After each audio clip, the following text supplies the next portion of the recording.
es tan interesante y tan necesario más bien para que una familia funcione bien. Es bueno tener relación con nuestros padres, los que ya somos casados, pero esa relación debe tener sus límites. Debe haber buenas relaciones con los suegros, pero una relación con límites, una relación de respeto, una relación de cordialidad, una relación de buscar en ellos tal vez el consejo, pero sin permitir que ellos se inmiscuyan en las decisiones que debe haber dentro de la familia, porque si no, la familia va a estar en un grave problema. Cuidado, esposos o esposas también, con preferir a la familia en lugar de su propia familia, porque eso también he visto que acontece con bastante frecuencia, especialmente en esposos he notado eso, cuando esposos, después de recibir su dinero del trabajo que han realizado, lo primero que hacen es separar algo del dinero, no para el Señor, fuera bueno que sea para el Señor, sino para ayudar a papá y mamá. Y lo que sobra de dinero, entonces eso se invierte en la necesidad de la familia. Está bien ayudar a los padres, pero está mal el que trabaja esté despreciando a su propia familia y privilegiando el ayuda a los padres. No ha habido en ese caso ese corte del cordón umbilical. Conozco esposos también y esposas igualmente que nunca toman una decisión sin antes pedir permiso a papá y a mamá. No ha habido el corte, no ha habido el dejar padre y madre. Dejar padre y madre no significa olvidarse de ellos, pero sí significa cortar la relación que hasta antes de casarse se tenía con ellos. Es importante. El Señor Jesucristo lo pone como el primer punto de lo que Él considera como esa entidad llamada matrimonio, dejar padre y madre. Pero si no ha habido esa acción de dejar padre y madre, los matrimonios pueden estar en problema.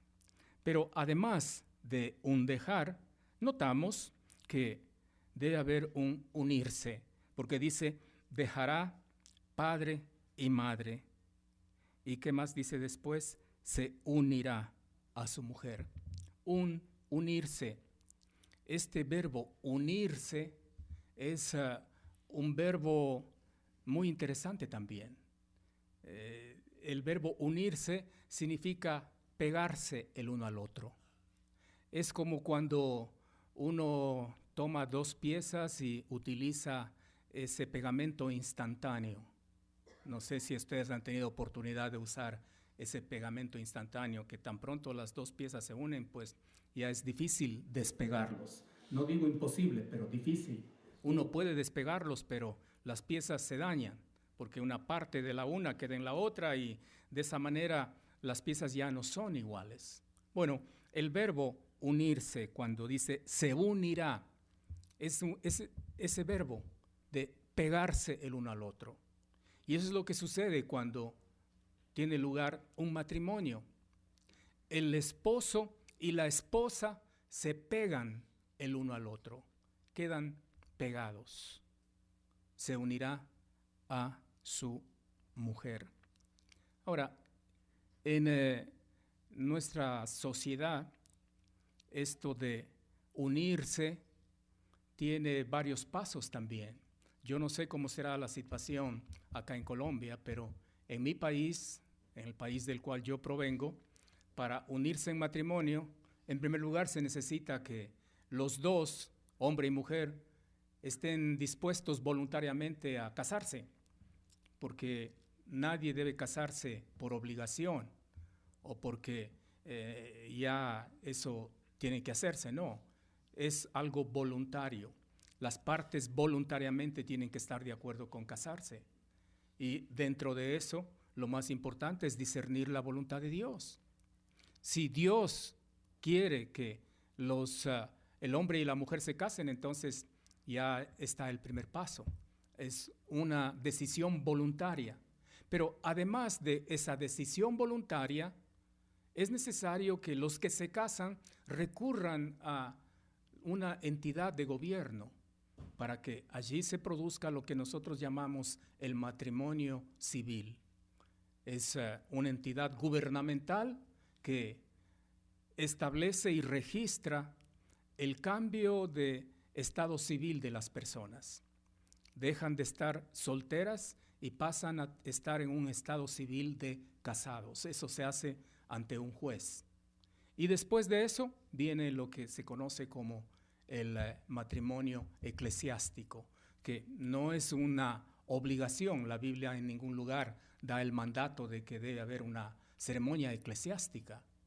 El matrimonio, bíblicamente hablando, no es un sacramento como en la religión católica. El matrimonio, bíblicamente hablando, es un unirse, discerniendo la voluntad de Dios, recurriendo a las autoridades civiles, y las personas entonces resultan casadas. Entonces esto de unirse tiene su proceso, y dentro de ese matrimonio eclesiástico, pues toda la sociedad relacionada con los que se casan, ya todo el mundo sabe que están casados y nadie va a admirarse de que empiecen a vivir juntos. Eso es algo bueno de tener una ceremonia eclesiástica, porque los familiares de los contrayentes están conscientes de que dejan de estar solteros y pasan a ser casados y empiezan la vida juntos. Entonces, el unirse va en pasos.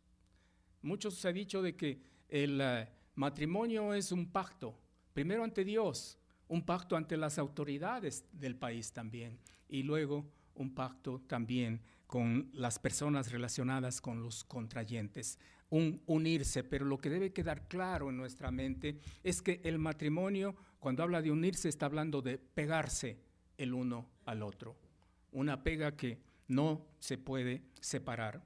Y el matrimonio también implica el que llegan a ser una sola carne. Esos son los 3 pasos de la institución del matrimonio: un dejar, un unirse y ser una sola carne.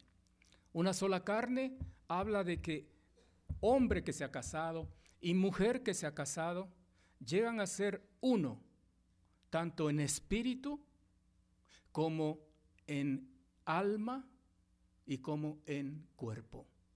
La unidad completa. Cuando son novios y todavía no se han casado, tal vez tengan unidad en espíritu y tengan unidad en alma, pero no en cuerpo. Y la unidad con el cuerpo se complementa cuando ocurre el matrimonio. Esto echa por tierra lo que normalmente se ve en la sociedad. En nuestro país se llama la unión libre, no sé acá en Colombia cómo lo llaman. Es decir, conozco a una mujer, nos gustamos y vamos a vivir juntos sin ningún trámite de por medio.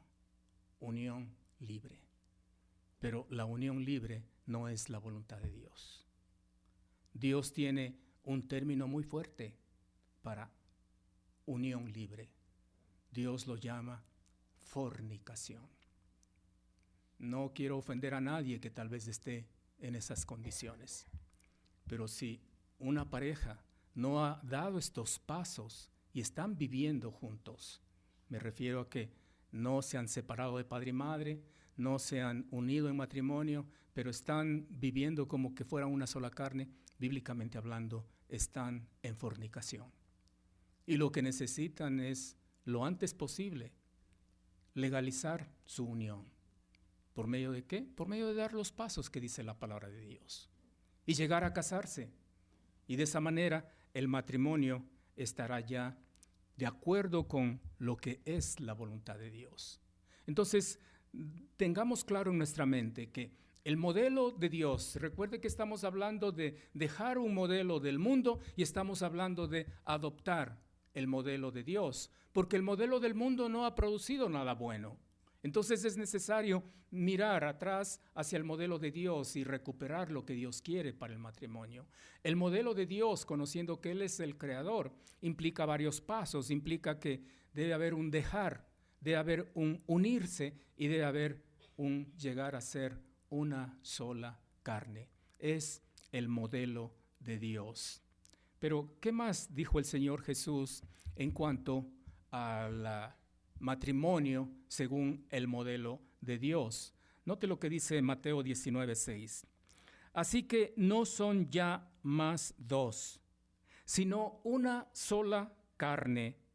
Por tanto, lo que Dios juntó, no lo separe el hombre. No son ya más dos, implica de que ya dejó de existir esas dos entidades y a los ojos de Dios es solo una. No son ya más dos. Cuando ocurre un matrimonio, mis queridos hermanos y amigos, se produce un milagro. El milagro de que dos personas llegan a ser una sola. Es un milagro. Es algo parecido a la concepción, porque en la concepción también se produce un milagro. En la concepción se produce uno de dos. En el matrimonio se produce de dos, uno. Son obras milagrosas que Dios hace. Lamentablemente, un aborto, por ejemplo, destruye esa obra creativa de Dios. Igual, un divorcio destruye la obra creativa de Dios, porque en realidad ocurre un milagro, que Dios tome a dos personas y las hace uno. Es algo maravilloso. El matrimonio entonces debe ser para toda la vida. No son ya más dos, sino una sola carne. Y por tanto, lo que Dios juntó, no lo separe el hombre. Esa es la voluntad de Dios, que el matrimonio sea para toda la vida. El divorcio, mis queridos hermanos, no es la voluntad de Dios. El divorcio de ninguna manera tomó o tuvo alguna participación en el plan de Dios. El divorcio no es la voluntad de Dios para el matrimonio. Cuando una pareja se casa, jamás debe pensar, bueno, me caso y no sé cómo me va a ir en mi matrimonio, pero no hay problema porque si me va mal, entonces siempre está a la mano el divorcio para arreglar la situación. No, no es así.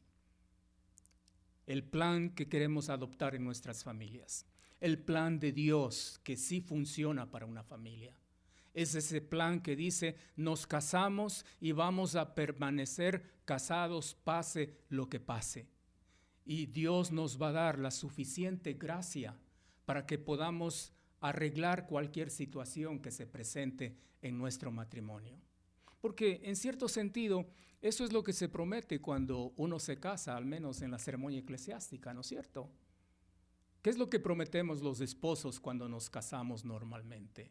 Lo que prometemos es, te voy a amar en salud o en enfermedad. Voy a estar contigo en riqueza o en pobreza. Cuenta conmigo en dicha o en tristeza. En otras palabras, yo voy a estar aquí siempre, junto a ti. No importa lo que pase. Eso es lo que prometemos. Pero tal vez a veces no pensamos bien en lo que estamos prometiendo. Y ni bien comienza el primer problema, entonces ya estamos como sacando de la manga esa carta llamada divorcio.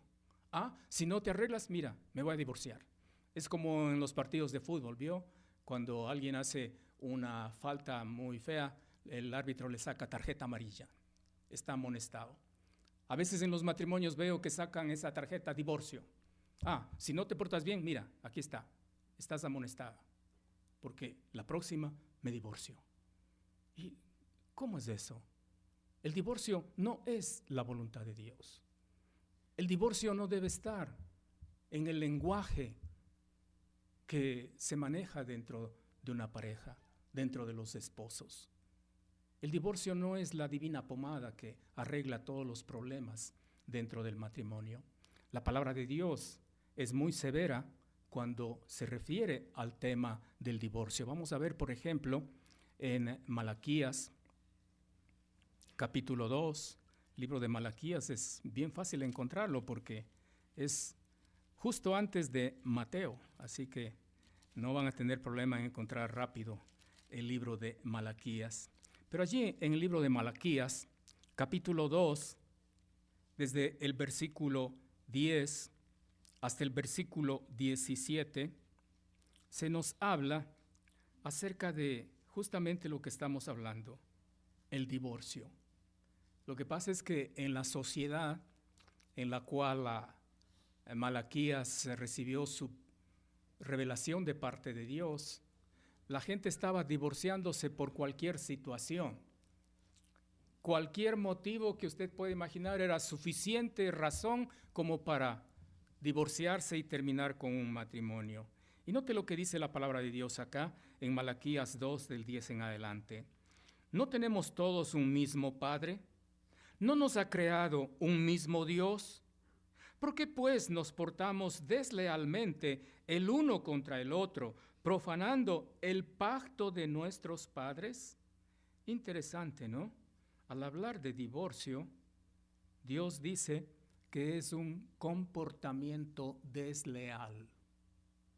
La lealtad es una virtud que como cristianos debemos mantenerla siempre. Pero cuando ocurre un divorcio, es una acción desleal. Desde ahí ya vamos viendo que el divorcio no es nada bueno. Versículo 11. Prevaricó Judá, y en Israel y en Jerusalén se ha cometido abominación, porque Judá ha profanado el santuario de Jehová que él amó, y se casó con hija de Dios extraño. Jehová cortará de las tiendas de Jacob al hombre que hiciere esto, al que vela y al que responde, y al que ofrece ofrenda a Jehová de los ejércitos. Y esta otra vez haréis cubrir el altar de Jehová de lágrimas, de llanto y de clamor. Así que no miraré más a la ofrenda para aceptarla con gusto de vuestra mano. Interesante. Estas personas a quienes está hablando Malaquías de parte de Dios, eran personas muy religiosas.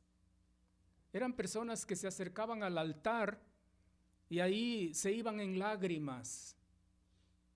Pero no se daban cuenta de que por medio de los divorcios que eran tan comunes entre ellos, estaban ofendiendo a Dios de una manera terrible. Y aún así estaban aparentando que todo está bien, aparentando que están quebrantados, aparentando que son piadosos, llorando delante del altar. Dios dice, no me vengan acá a inundar el altar con sus lágrimas, porque yo no les voy a hacer caso. Amados hermanos, a Dios no le podemos engañar. Todas las cosas están descubiertas para Él. No os engañéis, dice la palabra de Dios ahí en Gálatas 6. No os engañéis. Dios no puede ser burlado. A Dios no se le puede engañar. Versículo 14. Mas diréis, ¿por qué pues Jehová ha atestiguado entre ti la mujer de tu juventud, contra la cual has sido desleal, siendo ella tu compañera y la mujer de tu pacto? Interesante, fíjense nuevamente, el divorcio es considerado por Dios como una deslealtad. Dios les dice, yo ya no les voy a hacer caso, ya no voy a mirar más sus ofrendas, no voy a aceptar con gusto lo que ustedes me ofrecen. ¿Por qué? Porque ustedes se están portando deslealmente. ¿En contra de quién? En contra de la mujer de su juventud. Amado hermano, la esposa con quien usted se casó es la mujer de su juventud. Me encanta esa forma de describir a una esposa. Yo veo a mi esposa, con ella estoy ya casi 40 años casado, y le veo como la mujer de mi juventud. Así, con esa misma pasión que tuve para ella cuando nos casamos, debo mirarla ahora que ha pasado el tiempo. Es la mujer de mi juventud, siendo ella tu compañera. Qué hermosa descripción de una esposa. Es la compañera, es aquella que está junto a mí en las buenas y en las malas. ¿Cómo puedo ser desleal divorciándome de ella? ¿Cómo puedo llegar a un momento en que yo le diga, ya no te amo? En que yo le diga, ya no quiero vivir más con ella, aun cuando ella es mi compañera. Y luego dice la mujer de tu pacto. Interesante que el matrimonio se ve acá como un pacto. La mujer de tu pacto. El divorcio atenta contra eso. Por eso la palabra de Dios es tan clara al mostrar que es una obra desleal. No hizo el uno, dice el versículo 15, no hizo el uno, habiendo en él abundancia de espíritu. ¿Y por qué uno? Porque buscaba una descendencia para Dios. Guardaos pues en vuestro espíritu y no seáis desleales para con la mujer de vuestra juventud. Por 3 veces aparece esto, que no sean desleales. El divorcio es una deslealtad. Si usted ha pensado divorciarse de su esposa, usted está siendo desleal con ella. Si usted como esposa ha pensado divorciarse de su esposo, usted está siendo desleal con su esposo. Eso es algo terrible. Versículo 16. Porque Jehová Dios de Israel ha dicho que Él